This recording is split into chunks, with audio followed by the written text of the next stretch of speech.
Adding and subtracting with decimals. It's perfectly possible to add and subtract decimals in the same way that it's possible to add and subtract whole numbers.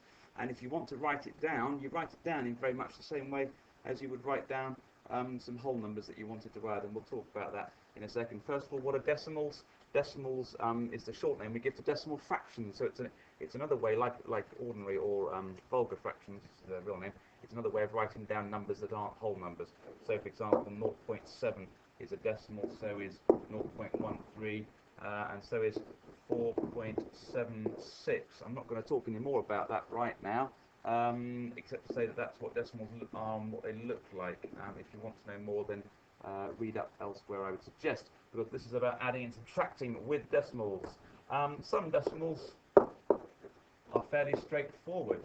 0.7 plus 0.2, I would hope you could do that in your head, is 0.9. Well, 7 and 2 is 9, isn't it? So 0.7 and 0.2 is 0.9. 7 tenths and 2 tenths make 9 tenths. You also might be able to do something with this. 0.23 plus 0.36. Possibly you know that 36 and 23, you can work that out as being 59 in your head, so you should be able to give an answer like that without needing to write it down. But if in doubt, write it down and make sure you get it right. And here's how you can set out your questions. Let's do that last one. Set out your questions so as to get the right answer. It was 0.36, wasn't it? So let's go back to that last question. 0.23 and 0.36. If you wanted to write it down, how do we write it down? Well, let's imagine for a moment they were whole numbers. Let's imagine they were 23 and 36 and you wanted to write them down so that you could add them up. You would tend to write them down vertically, wouldn't you? And what would be the important thing to do? That's right, you'd have to make sure that you lined up the digits that had the same place value, wouldn't you? So in this column here, we've got our units, haven't we? Our units in 23 are 3, and in 36 we have 6 units. And here, we've lined up our units one underneath the other so that we can add them up together. And in these numbers we have 2 tens in 23 and 3 tens in 36. And again, I've lined them up so that I can add them together. And then I add my units, 3 and 6 is 9, and I add my tens, 2 and 3 makes 5, and I would get an answer of 59. That's if they were whole numbers. The principle, if they are decimals, is exactly the same. You have to make sure you line up your numbers so that the place value is the same in each column. And so in this case we'd write our 0.23 here, and you can perhaps think about lining up the decimal points. 2 big fat decimal points, make sure you line them up one above the other. If you do that, then everything else will be in the right place. So there we go, we've lined up my decimal points, which means I've got my 2 tenths and my 3 tenths lined up. I've got my 300ths here and my 300ths here and my 600ths here lined up one above the other. So I'm adding like for like, I'm adding apples to apples and pears to pears. 3 and 6 is 9, 2 and 3 is 5. Don't forget your decimal point, that's really important. And make it a nice clear one as well. Little specks, little dots, might look like little dots on an exam paper, and you'd hate the examiner to think you'd missed out the decimal point just because it was too small. Make it a nice clear one. That's how you line up decimals to add them up. Let's do slightly bigger numbers. How about 342.71 add 63.925. Let's write them out vertically. 342.71. Now remember, line up the decimal points. So there's my second decimal point. I've got 63, haven't I? There we go, 63.925. When you're adding decimals, just as when you're adding whole numbers, you start from the far right-hand side when you're adding up in columns like this. Start from the far right-hand side. And what do we notice on the far right-hand side? Yep, we notice we've got a 5 here, and there's nothing above it. There's an empty space. What does that empty space represent? It represents nothing, because there's nothing there. So we could, if we wanted to, pop a 0 in there to put our minds at rest and make sure we know exactly what's going on. So let's do that. Let's add these numbers together. 0 to 5 is 5. Next column, 1 plus 2 is 3. Next column, 7 plus 9. 9 plus 7 is, well done, 16. I'll put the 6 there, and even though I'm going across from fractions into whole numbers, I still carry that 1 from the 16, which is the 110. I still carry it across just into the next column like that, and pop it down, ready to be added on to the rest of the, in this case, units. So 2 units and 3 units is 5, plus 1 makes 6.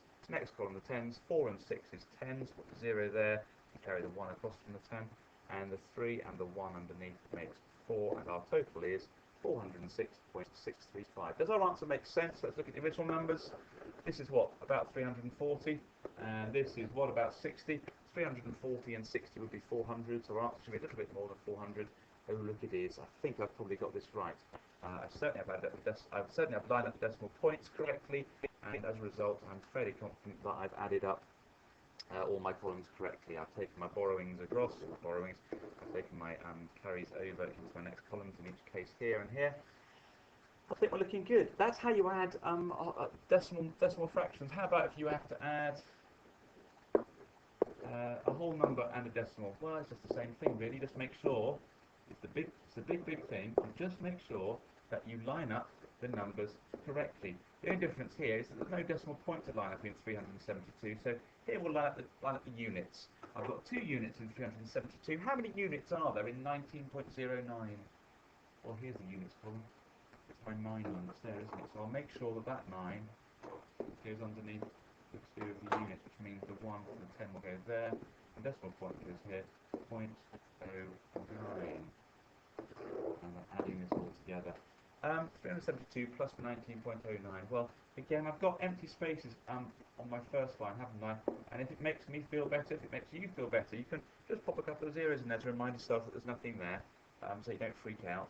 And we start from the far right-hand side again. We start here. 0 and 9 is 9. 0 and 0 in the next column is 0, funnily enough. Don't forget your nice big decimal point so that nobody misses it out. The units 9 and 2 make 11. Carry the 1 across. 7 and 1 is 8. 8 plus 1 underneath makes 9. And there's 3 here. I could put a 0 there if I want to do, couldn't I, I suppose? 3 and nothing is 3. And my answer is 391.09. There we go, adding decimals. Just make sure that you line up the decimal points, or if there aren't decimal points, make sure you still line up those units, one above the other, and then the rest of the numbers should just drop into place as long as you're careful. Don't forget you can add zeros if it helps you. Let's just talk about subtracting decimals. Very, very similar principle. Again, you'll be able to do a lot of it in your heads from time to time. 0.8 minus 0.3. 8 minus 3 is 5, so 0.8 minus 0.3 is 0.5. That's doable in your head. Can you do it in writing? Yes, you can, exactly as you did with the adding. You have to make sure that you line up the numbers correctly. Here's a little twist which I'll talk about in a moment. 43.72 minus 9.38. Okay? Let's set it out vertically. 43.72 minus 9.38. Make sure we line up the units, make sure we line up the decimal points. Here are my decimal points. There we go, so we'll make sure we line them up here, which means the 9 is going to go in front there, isn't it? 0.38. That makes sense, doesn't it? Good. 43.72 minus 9.38.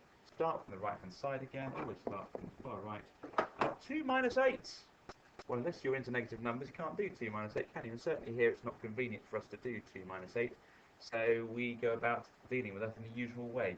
Well, you learnt to call it borrowing, haven't you? We learnt to borrow from the next column along. We'll take one of those 7 to leave 6 behind.